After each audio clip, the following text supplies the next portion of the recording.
ओम नमो भगवते वासुदेवाय. तर आपण श्रीमद भागवत महापुराण पाहत आहोत आणि त्यातील आपला 10वा स्कंद. 10व्या स्कंदातील अध्याय 4. 4थ्या अध्यायामध्ये आपण कंसाच्या हातातून सुटून योगमायेचे आकाशात जाऊन भविष्य कथन पाहणार आहोत. श्री सुख म्हणतात, परीक्षिता, जेव्हा वासुदेव परत आले तेव्हा नगराच्या बाहेरील आणि आतील सर्व दरवाजे आपोआपच पहिल्याप्रमाणे बंद झाले. यानंतर बालकाच्या रडण्याचा आवाज ऐकून द्वारपाल उठले. ते ताबडतोब कंसाकडे गेले आणि देवकीला मूल झाल्याचे त्यांनी सांगितले. भयभीत कंस याच गोष्टीची वाट पाहत होता. ते ऐकताच तो ताबडतोब पलंगावरून उठून लगबगीने सुतिकागृहाकडे गेला. हा आपल्या काळाचाच जन्म आहे असे समजून तो व्याकुळ झाला होता आणि यामुळे केस विस्कटलेल्या अवस्थेतच तो अडखळत चालला होता. तेथे येताच सती देवकी दीनवाणी होऊन रडत रडत आपल्या भावाला म्हणाली, हे माझे हित चिंतिणाऱ्या बंधो, ही कन्या तुला सुनेप्रमाणे आहे. शिवाय स्त्रीला मारणे मुळीच योग्य नाही. हे बंधो, तू माझ्या पुष्कळ अग्निसमान तेजस्वी बालकांना दैववशात मारले आहेसच. निदान आता ही कन्या तरी मला दे. हे राजा, माझी अनेक मुले मारल्यामुळे दुःखी झालेली मी तुझी बिचारी धाकटी बहीण आहे. म्हणून हे बंधो, मला अभागिनीला हे शेवटचे मूल तरी दे. श्री सुख म्हणतात, मुलीला कवटाळून देवकीने अत्यंत दीनपणे रडत रडत अशी याचना केली. परंतु दुष्ट कंसाने तिला अपशब्द बोलून तिच्या हातातून ती मुलगी हिसकावून घेतली. आपल्या त्या नवजात भाचीचे पाय पकडून कंसाने तिला जोराने एका खडकावर आपटले. त्याच्या हृदयातील प्रेमाला जणू स्वार्थाने मुळासकट उपटून टाकले होते. परंतु श्रीकृष्णाची ती धाकटी बहीण त्याच्या हातातून निसटून ताबडतोब आकाशात गेली आणि तीच आपल्या 8 हातात शस्त्रास्त्रे घेतलेली मोठी देवी झालेली त्याला दिसली. ती दिव्य माळा, वस्त्रे, चंदन आणि रत्नमय अलंकारांनी विभूषित होती. तिच्या हातामध्ये धनुष्य, त्रिशूळ, बाण, ढाल, तलवार, शंख, चक्र आणि गदा ही 8 आयुधे होती. सिद्ध, चारण, गंधर्व, अप्सरा, किन्नर आणि नाग पुष्कळशा भेटवस्तू तिला अर्पण करून तिची स्तुती करीत होते. देवी कंसाला म्हणाली, अरे मूर्खा, मला मारून तुला काय मिळणार आहे? तुझ्या मागील जन्मातील शत्रू तुला मारण्यासाठी दुसऱ्या ठिकाणी कुठेतरी जन्माला आला आहे. आता तू निर्दोष बालकांची विनाकारण हत्या करू नकोस. असे म्हणून भगवती योगमाया तेथून अंतर्धान पावली आणि पृथ्वीवरील अनेक ठिकाणी निरनिराळ्या नावाने प्रसिद्ध झाली. देवीचे हे म्हणणे ऐकून कंसाला अतिशय आश्चर्य वाटले. त्याने त्याच वेळी देवकी आणि वसुदेव यांना कैदेतून मुक्त केले आणि नम्रतेने तो त्यांना म्हणाला, अगं ताई, अहो भाऊजी, अरे रे, मी अत्यंत पापी आहे. त्याप्रमाणे राक्षस आपल्याच मुलांना मारून टाकतो, त्याचप्रमाणे मी तुमची बरीच मुले मारून टाकली. मी इतका दुष्ट आहे की माझ्यामध्ये करुणेचा लवलेशही नाही. मी माझ्या बांधवांचा आणि मित्रांचाही त्याग केला आहे. आता मला कोणत्या नरकात जावे लागेल बरे?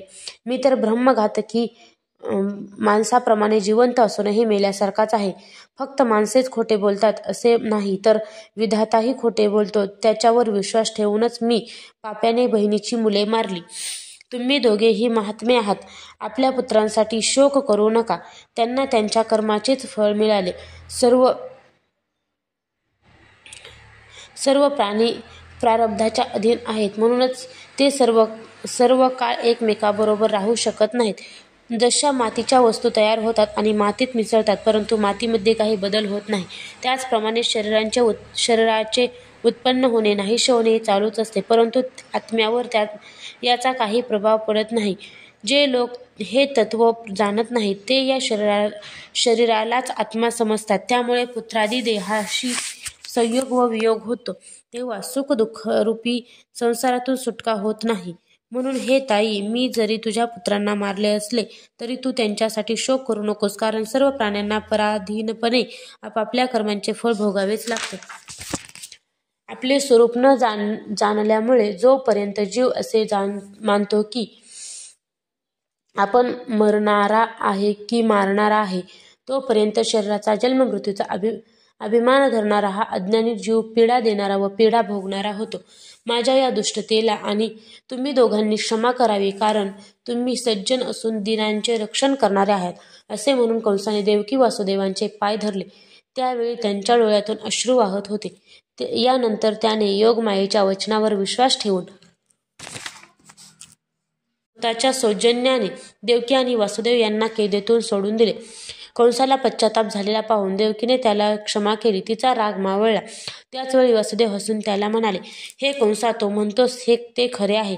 अज्ञानामुळेच जीव, शरीर इत्यादींना मी असे समजतो. त्यामुळे पराभाव निर्माण होतो आणि अशी भेददृष्टी झाल्यानेच शोक, हर्ष, भय, द्वेष, लोभ, मोह आणि मदाने लोक आंधळे होतात आणि सर्वांना प्रेरणा देणारे भगवंतच एका वस्तूने दुसऱ्या वस्तूंचा परस्पर नाश करीत आहेत याचे त्यांना भान राहत नाही. श्री सुख म्हणतात, अशा प्रकारे जेव्हा प्रसन्न होऊन निष्कपट भावाने वासुदेव आणि देवकी कंसाशी बोलले, तेव्हा त्यांची अनुमती घेऊन तो आपल्या महालाकडे निघून गेला. ती रात्र उलटून गेल्यावर कंसाने आपल्या मंत्र्यांना बोलावले आणि योगमायेने जे सांगितले होते ते सर्व त्यांना कथन केले. कंसाचे मंत्री फारसे शहाणे नव्हते. दैत्य असल्यामुळे स्वभावातच ते देवांना द्वेष करीत. आपल्या स्वामींचे म्हणणे ऐकल्यावर ते देवशत्रू कंसाला म्हणाले, भोजराज असेल तर आम्ही आजच शहरे, गावे, गवळ्यांच्या वस्त्या इत्यादी ठिकाणी जेवढी लहान मुले असतील ती 10 दिवसाच्या आतील किंवा बाहेरची असोत, सर्वांना आजच मारून टाकतो. रणांगणाला भिणारे देवगण युद्धाची तयारी करूनही काय करणार आहेत? ते तर आपल्या धनुष्याचा टणत्कार ऐकूनच नेहमी घाबरलेले असतात. जेव्हा आपण त्यांच्यावर बाणवर्षाव करून त्यांना घायाळ करता, तेव्हा आपल्या प्राणांचे रक्षण करण्यासाठी युद्धभूमी सोडून देव पळू लागतात. काही देव तर आपली शस्त्रास्त्रे जमिनीवर टाकून हात जोडून दीनपणा प्रकट करू लागतात, तर काही जण शेंड्या सोडून व कसोटे फेकून आपल्याला शरण येतात आणि म्हणतात की आम्ही भयभीत झालो आहोत, आमचे रक्षण करा. जे शत्रू शस्त्रास्त्र प्रयोग विसरले आहेत, त्यांचे रथ मोडून पडले आहेत, ते भयभीत झाले आहेत. जे लोक युद्ध सोडून विमनस्क स्थितीत आहेत, त्यांची धनुष्य मोडली आहेत आणि त्यांनी युद्धाकडे पाठ फिरवली आहे, अशांना आपण मारीत नाही. जिथे भांडण तंटा नसेल तेथेच देवांचे शौर्य, रणभूमीच्या बरोबरच ते फुशारकी मारतात. तसेच एकांतवासात राहणारा विष्णू, वनवासी शंकर, अल्प सामर्थ्य असणारा इंद्र आणि तपस्वी ब्रह्मदेव यांच्यापासून आपल्याला काय भय असणार आहे? आमचे मत असे आहे की असे असले तरी देवांची उपेक्षा करता कामा नये, कारण ते आपले शत्रू आहेत. म्हणून त्यांचे मूळच उखडून टाकण्यासाठी आपण आमच्यासारख्या विश्वासपात्र सेवकांची नेमणूक करावी. जेव्हा शरीरात रोग उत्पन्न होतो आणि त्याची उपेक्षा केल्यामुळे आपले मूळ घट्ट करतो आणि मग असाध्य होतं किंवा इंद्रियांची उपेक्षा केल्यावरच त्यांचे नियंत्रण करणे कठीण होते, त्याप्रमाणे जर शत्रूची आधी उपेक्षा केली तर तो आपले सामर्थ्य वाढवितो आणि मग त्याचा पराभव करणे अवघड होऊन बसते. देवांचा आधार विष्णू आहे आणि जिथे सनातन धर्म आहे तिथे तो राहतो. वेद, गाय, ब्राह्मण, तपश्चर्या आणि ज्यामध्ये दक्षिणा दिली जाते ते यज्ञ ही सनातन धर्मांची मुळे आहेत.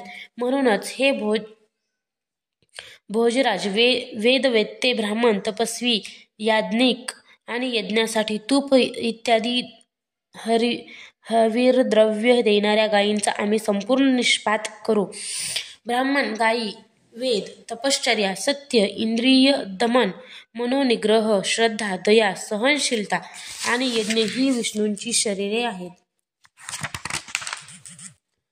तो विष्णू सर्व देवांचा स्वामी आणि असुरांचा द्वेष करणारा आहे, परंतु तो कुठेतरी गुहेत लपून राहतो. महादेव, ब्रह्मदेव आणि सर्व देवतांचे मूळ तोच आहे. सर्व ऋषींना मारून टाकणे हाच त्याला मारण्याचा उपाय आहे. श्री सुख म्हणतात, अशा रीतीने दुष्ट मंत्र्यांशी सल्लामसलत करून काळाच्या फासात सापडलेल्या दुष्ट कंसाने ब्राह्मणांनाच मारणे योग्य ठरवले. त्याने इच्छेनुसार रूप धारण करणाऱ्या हिंसाप्रेमी राक्षसांना व आपल्या महालात प्रवेश केला. त्या असुरांचा स्वभाव रजोगुणी होता. तमोगुणामुळे त्यांचे चित्त विवेक करू शकत नव्हते. मृत्यू त्यांच्या डोक्यावरच नाचत होता. म्हणून त्यांनी संतांचा द्वेष केला. जे लोक संतांचा अनादर करतात त्यांचे ते कुकर्म त्यांचे आयुष्य, धन, लक्ष्मी, कीर्ती, धर्म, इह परलोक, आशा, आकांक्षा आणि संपूर्ण कल्याण नष्ट करते. अध्याय 4 समाप्त.